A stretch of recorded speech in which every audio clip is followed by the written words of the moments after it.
dice que el 75% de los autónomos tiene miedo a diario, pero lo oculta y no lo habla con nadie. La mitad de los emprendedores reconoce haber tomado decisiones bloqueados.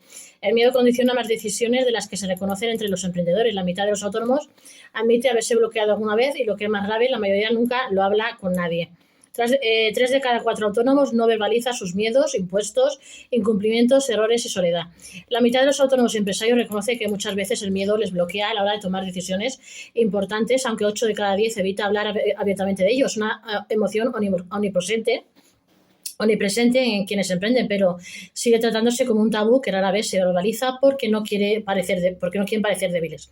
Un novedoso estudio elaborado por la firma de profesionales en colaboración con IO Investigación, a partir de más de 1.700 entrevistas, ha logrado identificar y clasificar los principales miedos del tejido emprendedor español, desde el temor a la incertidumbre económica hasta la presión por no defraudar al cliente o no poder llevar a cabo las tareas encomendadas, pasando por el miedo a cometer errores fiscales o legales. Más de la mitad de los encuestados dice sentir miedo ante los impuestos o seguros sociales, a pesar de que la mitad de los encuestados reconoce haberse paralizado ante decisiones clave, pero más del 80% evita exteriorizarlo en su entorno profesional. El estudio se elaboró tras detectar que muchos autónomos llegaban a consulta con bloqueos emocionales difíciles de explicar. El objetivo era entender no solamente qué temen quienes deciden solos, sino cómo afecta ese miedo a su capacidad de actuar. Los datos recopilados permiten hacer una radiografía clara. El 75% de los empresarios señala la incertidumbre económica como su mayor preocupación, seguida de cerca por la falta de clientes o ventas, que preocupa al 68%. El 64% teme que su negocio quiebre o no poder ahorrar pagos o no poder afrontar pagos o sueldos,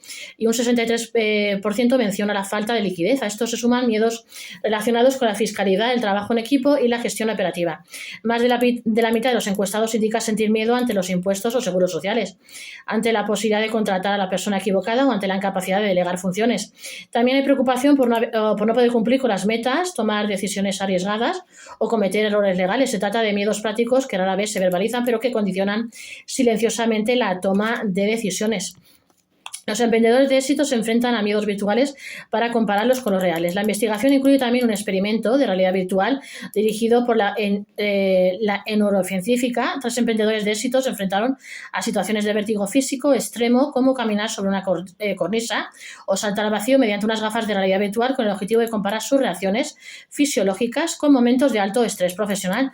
Después reflexionaron sobre los paralelismos entre ambas vivencias. Los miedos generan dopamina, hormona que aporta la valentía para afrontarlo. Sin embargo, una vez los traspasas, el cerebro genera una ola de serotonina y calma. En la experiencia para enfrentarse a sus propios límites, aseguraba que el miedo que sentimos se parece al que vivimos cuando tuvimos que asumir las riendas de la empresa familiar. Para ello, lo que permite avanzar no es la ausencia de miedo, sino la pasión por lo que se hace. Por nuestra parte, cofundador de Smileat, una marca de alimentación infantil ecológica, comparó su vértigo virtual con el momento en que dejó la estabilidad de un empleo para montar su negocio. Lo único que sientes es adrenalina. Dicen tras lanzarse al vacío en el entorno simulado. Y se cree que la clave está en rodearse de personas que te ayuden a decidir cuando tú no puedes.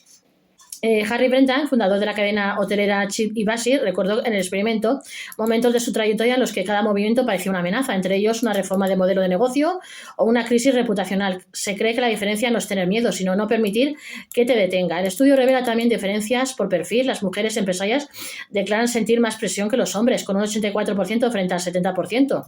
Por franjas de edad, quienes tienen entre 55 y 65 años son quienes más miedo declaran. También son más intensos los temores entre personas con menores ingresos y niveles de estudios. Los empresarios del norte de España son los que conviven con más miedos. El miedo a la incertidumbre económica está presente en 3 de cada 4 entrevistados, seguido del temor a la pérdida de clientes, la quiebra y la imposibilidad de pagar nóminas o facturas. Uno de los datos más reveladores es que la mitad teme cometer errores fiscales o legales que comprometan el futuro del negocio. Más del 53% considera incluso más angustiante facturar menos con impuestos más bajos que facturar más con impuestos más altos. También preocupa la carga de trabajo excesiva, especialmente entre autónomos y empleados. Durante la presentación del estudio se insistió en que muchos directivos no llegan con una demanda concreta, sino con un malestar difícil de nombrar. A menudo no es un problema técnico, sino una duda persistente o un bloqueo emocional que impide avanzar. Por eso se destaca la necesidad de identificar la emoción como primer paso. Se recalca también que el empresario suele ser considerado valiente, pero eso no significa que no tenga miedo. La diferencia es que actúa a pesar de él. En muchos casos, ese miedo no se muestra, se manifiesta en forma de bloqueo, fatiga o incluso hiperrendimiento. Verbalizarlo, según los expertos, es el primer paso para aprender aprender a gestionarlo. Uno de los paralelismos más ilustrativos compartido por alguno de los participantes fue el de saltar entre terrazas sobre el vacío como símbolo de pasar de asalariado a autónomo. La incertidumbre de no saber qué hay al otro lado refleja bien ese salto profesional. Otro ejemplo fue el de la huida constante de un peligro como metáfora de estar atrapado en lo urgente sin tiempo para lo importante. En todo caso, el estudio concluye que más que una emoción a evitar, el miedo es una señal a escuchar. No olvidéis de suscribirse a este vuestro canal Gestor y Gestoría YouTube y de contactar con nosotros al 646 021 399 de nuestro WhatsApp. Que paséis un feliz miércoles y un feliz día.